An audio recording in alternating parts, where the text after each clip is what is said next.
My name's Derek. I'm on the FreeWave marketing team. Thanks for joining everybody. Another installment of FreeWave Tech Talk. We're doing a handful of these, each with a different focus area. Get people thinking a little. It's definitely got me thinking. My name's Tom Foley. I'm the president of Intuicom, and we've been a FreeWave partner for more than 20 years. And we've got almost that much time in the ag tech space. Hey there, I'm John Stratton. I'm product line manager for software at FreeWave. And I also grew up on a small family sweet corn and vegetable farm. I don't know about that. And worked on precision farming products and design in past lives. Cody Bailey, Director of Product Management here at Reinke Manufacturing. We've been making it rain for over 60 years and a global leader in precision ag technology. Probably 6 hours east of Denver. My name is John Boner. I'm the Vice President of Sales and Marketing here in Denver, Colorado. The company that I work for is Cap Logistics, and we provide uptime solutions to our client base. Yeah, it's a special dialect that no one else knows. Tom, so what are some of the communication challenges you're seeing out there that have arisen in recent years in the agricultural space? I think the agricultural space is a lot like what we've seen in the industrial world, that there's just a greater and greater demand for data. And as the IoT emphasis has picked up in ag, there's just a lot more data being of interest to the farmer, and the farmer and growers and operators are having the opportunity to exploit that. So it's there's big data demands, and there's a host of applications that are coming out in support of this. How is the current agricultural market different for the industrial markets when it comes to communications, how it addresses communication challenges? Well, it's one, obviously, farmers are rural in most cases. So growers are challenged with rural broadband. One of the big challenges you're hearing a lot in government today is rural broadband and rural connectivity. That's probably one of the biggest challenges, is getting those fiber jump off points and getting that connectivity to the internet to backhaul all this data. That's a big challenge that probably hits these guys the most. Growers are under a lot of pressure financially these days with some of the challenges we're seeing economically. They're getting the pinch. They seem to catch the downswing of this economy many more times than a lot of other people. So, corn prices and wheat prices are off their highs and have been for a number of years. So they're really looking for a return on their investment on anything that's going to lead to productivity gains and things of that nature. So they're highly sensitive to that.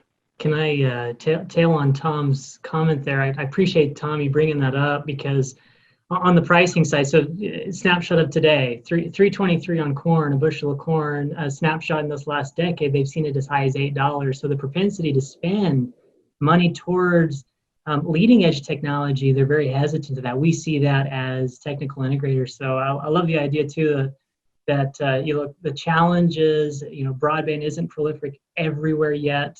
We are in agriculture. We're out where the metropolitan areas are not, and so we still rely upon those backbones, those architectures, those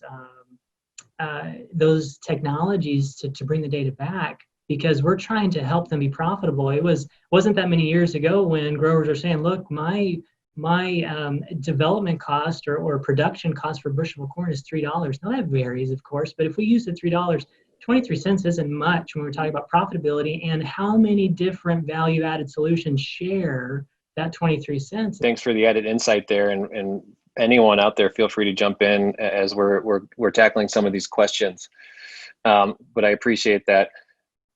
Tom, last question for you here. What challenges are you overcoming? You hinted at some of the challenges out there with your wireless solutions in the agricultural market. What are some of those challenges you're overcoming?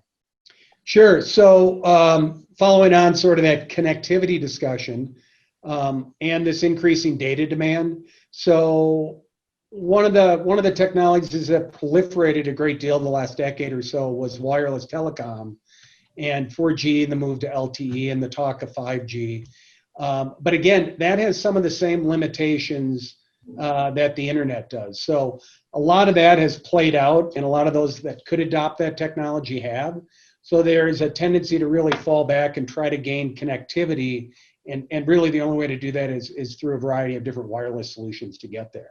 Yeah, I definitely agree with you on the kind of trends of you need all the data, and there's definitely challenges in connectivity and where cellular is available. So I think there's definitely a lot of opportunity and different ways of using wireless in different situations to get the right data or the optimized data. Yeah, that's good, John. And it's actually a really good segue as we're going to you next. Speaking of edge computing, for some questions. And I think you kind of just tackled that first one around, what do you see as some of the opportunities for edge computing in this industry of smart ag and agriculture? Anything you wanted to elaborate on that front? Yeah, edge computing is an interesting buzzword in the ag world.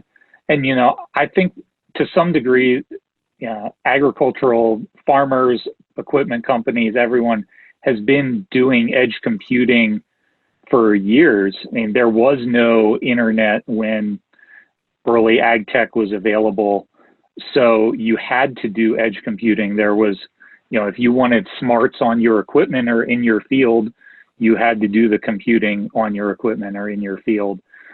So I think to some degree it's there already, and the opportunity is really around the optimization, and with some of the cloud technologies finally being more able to be run on edge hardware and mobile hardware, there's a lot of opportunity to bring the edge and the cloud together, and that's where I think the more powerful,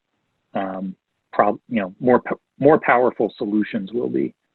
Yeah, I agree, John, on that. We've seen that in our applications, again, in the irrigation side, mechanized irrigation, that the opportunity, let me give you an example. We have a machine that we can subdivide into management zones above 300,000.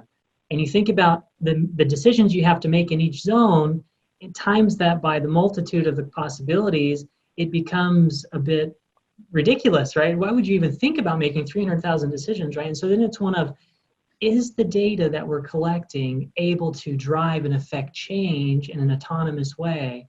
Or is the data that we're collecting able to be aggregated and collaborated with other data points in and around the field and then affect change? And so that's where, the edge for us makes sense, is how can we then save the grower the time to make the decision, save the grower the cost of sending it to the cloud, when we can affect that change in the field, on the machine, in and around, and have that be near instantaneous. Yeah, and along those same lines, Cody, and to John's point, putting it through the cloud and providing more accessibility to that data makes sense. But the less we're moving to the cloud, the more cost-effective and economic the solution is. I mean, all those cloud transactions, as micro as they are, start adding up. So again, as you can manage the data you're sending through your cloud platforms, you're moving your data more economically. What are some of the ways to improve the technology adoption on a farm? And I'd even say a step further, why is that adoption slow at times? Yeah, there's so many pieces tied together, but I think a lot of it comes back to what Cody and Tom were talking about earlier, that there's definitely limited dollars available to spend on technology, and limited time available for farmers too.